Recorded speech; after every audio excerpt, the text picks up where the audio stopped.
Hey guys, so I've been using bullet journal system on and off for years now, maybe even almost a decade. I feel like I've been doing this since college. And this past year, I think around June, I bought this Moleskine from a Moleskine shop in Boston and really enjoyed having a place where I could write notes down, take notes about books I'm reading, etc. In just one place. I just always have this with me no matter where I go.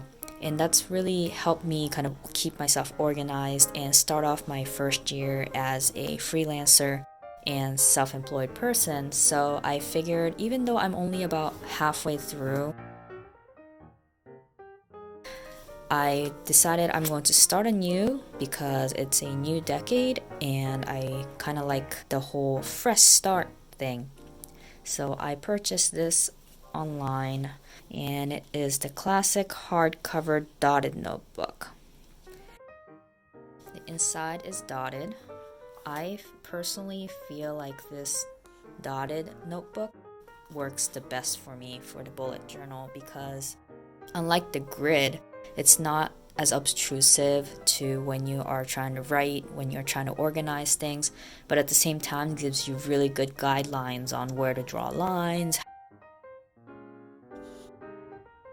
You can see from one of these, it's all dotted, and I personally really enjoyed using the dotted journals. So as you might be able to see from the title, this is going to be a pretty minimalist, bare bones bullet journal. There are so many beautiful journals out there that people have monthly updates on, and let me tell you, I am not one of those people who can maintain that, and I've come to find that the best way for me to maintain a journal consistently is just to keep it as simple as possible so that when I just forget about it for a little while, I can just catch up right away, and month to month there's not as much overhead. So to get started, I've kind of noted the annual things. So this is my old journal. So let's get started with that. So earlier, I kind of took measurement and found that this large size is 25 dots across and 41 dots down. And knowing that's kind of really useful for monthly so that you don't have to keep on counting again and again. 13 dots to split this halfways and 21 dots to split vertically. Remember how I said this is going to be minimalist? So the first page is going to be just that. It's just going to say 20.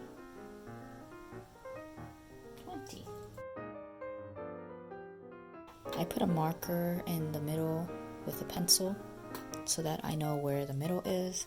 So I'm just gonna go and erase that right now. Here we go.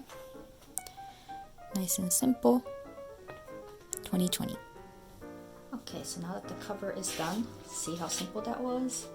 I'm going to go on to the first part, which is the 2020 projects. So if you can see, I've kind of outlined the middle with a pencil and then put the words that I want to put on there in tiny, tiny letters so that I can erase them later. So basically it just says 2020 projects. So I'm just going to outline that with a pen.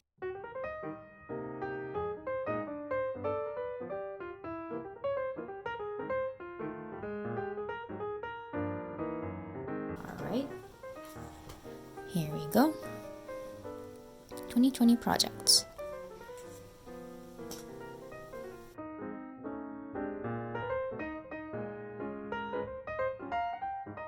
My next one is the annual spreads. So the way I use my annual spreads is that I put 2 months per page and just go 1, 2, 3, 4 and go for 12 months. And throughout the year, I will be filling in events and wins and anything that comes up so that at the end of the year, I have a whole entire collection of it. So in this 2019 one, I have a bit of it. You get the gist. So I will be creating that for this. So I've just created myself a little key of how to split the pages up into halves. So as I mentioned before, it's 25 across, 41 down, and to split it this way, it's 13, and to split it this way, it's 21. So I'm just going to keep that here so that I can stop trying to figure it out from the top of my head. So I'll be counting off 21, and it'll be January, February, March, April, blah, blah, blah, and it'll keep on going until December.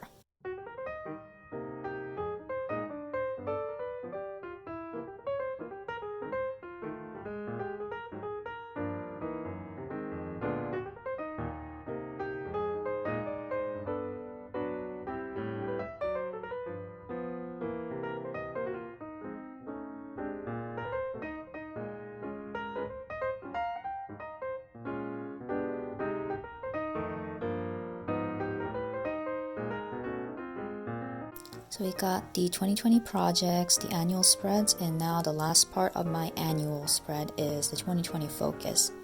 So in 2019, I was really focusing on my health for the second half, and that's one of the big reasons why I quit my corporate job, is because all of my side hustles and freelance work and my full-time job as a sysadmin in New York City was really not conducive to my health.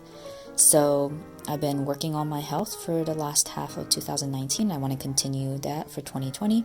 And another thing I want to work on is work-life balance. So as a freelancer, you kind of work when you want to work, which is great for flexibility, but I find myself not having a good start-end to any of my work and projects.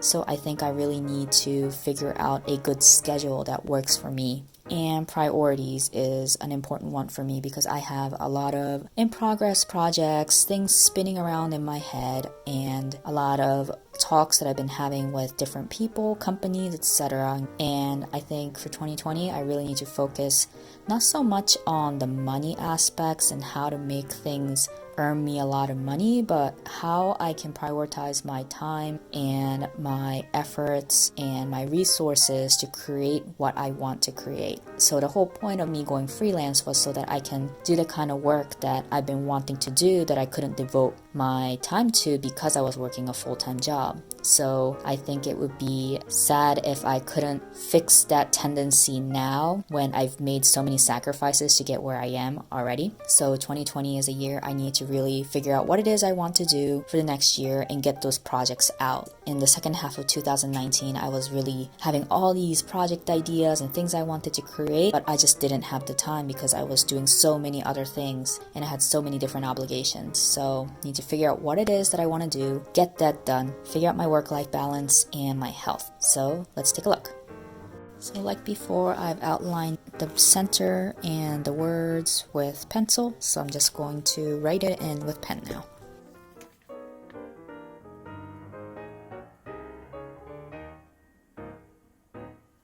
Great.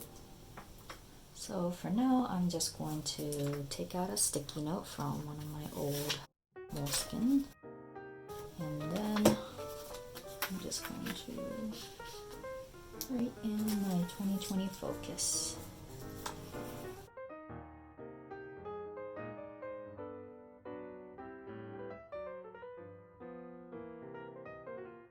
Alright, so here we go, the 2020 focus. So let's just quickly take a look at what we have for our annual spreads. So I just have the simple 2020. I put the little sticky note with the keys for the dimensions right here, so I can always look back. 2020 projects, the monthly spread, December, and then the 2020 focus. Now let's go into the monthlies, weeklies, and dailies, because that's where I think BuJo really shines. But at the same time, I try to make it too complicated for myself. I can't keep it up. And so I try to keep that also as minimal as possible.